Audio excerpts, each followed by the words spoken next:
അതെടാ എനിക്ക് കേരള പോലീസിനെ പേടിയില്ല. എന്നോടൊക്കെ ഒരു കൂട്ടുകാരുടെ ചോദ്യമാണ്, നിനക്ക് എന്താ പോലീസിനെ പേടിയില്ലേ, പോലീസുകാർ നിന്നെ പിടിക്കും, നിന്നെ അവർ ഭയങ്കരമായിട്ട്. നിങ്ങൾ ഒരു കാര്യം മനസ്സിലാക്കണം, കേരള പോലീസ് എന്നല്ല, ഏത് പോലീസ് ഏത് രാജ്യത്ത് നിൽക്കുകയാണെന്നുണ്ടെങ്കിലും അവിടുത്തെ ഒരു അവകാശമുണ്ട്. ബേസിക്കലി ഇത്രയും നിങ്ങൾ ചിന്തിക്കുക. നിങ്ങളുടെ നാട്ടില് നിങ്ങൾ ടാക്സ് കൊടുത്ത് ജീവിക്കുന്ന ഒരു വ്യക്തി, നിങ്ങളുടെ ടാക്സ് കൊണ്ടാണ് ഈ ഗവൺമെന്റ് ഓഫീസേഴ്സ് മൊത്തം, നമുക്ക് വേണ്ടി സേവനം നടത്തേണ്ട ആൾക്കാർ മൊത്തം ജീവിക്കുന്നത്, അല്ലാണ്ട് അവർക്കുള്ള ശമ്പളം കിട്ടുന്നത്. അപ്പം ഒരാളൊരു കാര്യം ചെയ്ത് ശരിയായില്ല എന്ന് തോന്നിക്കഴിഞ്ഞാൽ മര്യാദയുടെ ഭാഷയിൽ അത് പറയുന്നത് യാതൊരു തെറ്റുണ്ടെന്ന് ഞാൻ വിശ്വസിക്കുന്നില്ല. പിന്നെ എന്നെ സംബന്ധിച്ച് എൻ്റെ ഫ്രണ്ട് എടുക്കാൻ എനിക്ക് പറയാനുള്ളതെന്ന് പറയുകയാണെന്നുണ്ടെങ്കിൽ, എടാ ഞാൻ ആവശ്യമില്ലാത്ത ലഹരി വസ്തുക്കളൊന്നും ഉപയോഗിക്കുന്ന ഒരാളല്ല, ഞാൻ ഈ ആവശ്യമില്ലാത്ത കേസുകൾക്കൊന്നും പോകുന്ന ഒരാളല്ല, അങ്ങനെയുള്ള കാര്യങ്ങളൊന്നും ചെയ്യുന്നില്ല. എൻ്റെ ഒരു പോയിന്റ് ഓഫ് വ്യൂവിൽ ഞാൻ തെറ്റൊന്നും ചെയ്യുന്ന ഒരാളല്ല. അതുകൊണ്ട് പോലീസിന് എന്നെ പിടിക്കേണ്ട യാതൊരു ഇതും അതിനുള്ള ഓപ്പർച്യൂണിറ്റി ഞാൻ കൊടുക്കത്തില്ല. കൊടുത്തെങ്കിൽ മാത്രമല്ലേ പോലീസ് പിടിക്കത്തുള്ളൂ. തെറ്റ് ചെയ്തെങ്കിലല്ലേ പോലീസ് പിടിക്കത്തുള്ളൂ. തെറ്റ് ചെയ്യാതിരിക്കുന്ന ഒരു തന്നെ അല്ലാതെയും പിടിക്കും.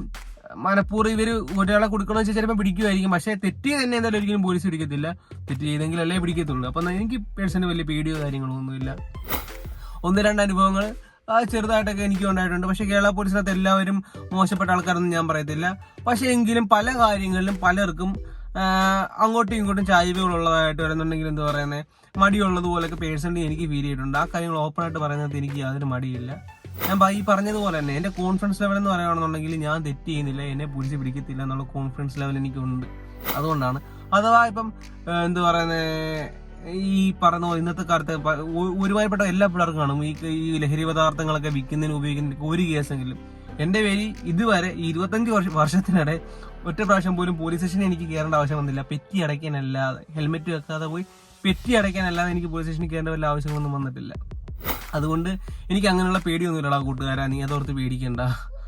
നമ്മളെന്തെങ്കിലും തെറ്റ് ചെയ്തെങ്കിൽ മാത്രം പേടിച്ചാൽ മതി. അല്ലെങ്കിൽ പോലീസുകാരൊന്നും നമ്മളൊന്നും ചെയ്യത്തില്ല. കാരണം എന്താ പറയുക, പോലീസുകാർ നമ്മുടെ സേഫ്റ്റിക്ക് വേണ്ടി നമ്മുടെ രാജ്യത്ത് നമ്മുടെ കൂടെ ഉള്ളവരാ പോലീസുകാർ. നമ്മളെ അവരൊരിക്കലും ശത്രുവായിട്ട് കാണണ്ട.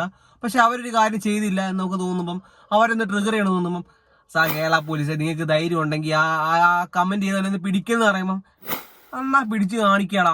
ആ ഒരു സംഗതി മാത്രമാണ് ഞാൻ ഉദ്ദേശിക്കുന്നത്. അല്ലാതെ കേരള പോലീസിനെ കളിയാക്കണം, ഒരു വ്യക്തിയെടുത്ത് കളിയാക്കണം എന്ന് ഞാൻ ഉദ്ദേശിക്കുന്നില്ല. അതൊന്നുമല്ല ഞാൻ ഉദ്ദേശിക്കുന്നത്. ഞാൻ ട്രിഗർ ചെയ്തുകൊണ്ട് അവരെ ഒരു പ്രതിയെ കണ്ടുപിടിക്കാൻ അവർക്ക് ഇച്ചിരി കൂടെ ഒരു വാശിയും ദേഷ്യം വരുവാണെന്നുണ്ടെങ്കിൽ വരട്ടെ. ആ ഒരു രീതി മാത്രമേ ഞാൻ പേഴ്സണലി അതിനു വേണ്ടിയിട്ടാണ് വീഡിയോ ചെയ്യുന്നത്. അപ്പൊ അത്രേ ഉള്ളൂ ഗൈസ്. സംശയം ചോദിച്ച ചേട്ടന് മനസ്സിലായെന്ന് വിചാരിക്കുന്നു കൂട്ടുകാരനെ.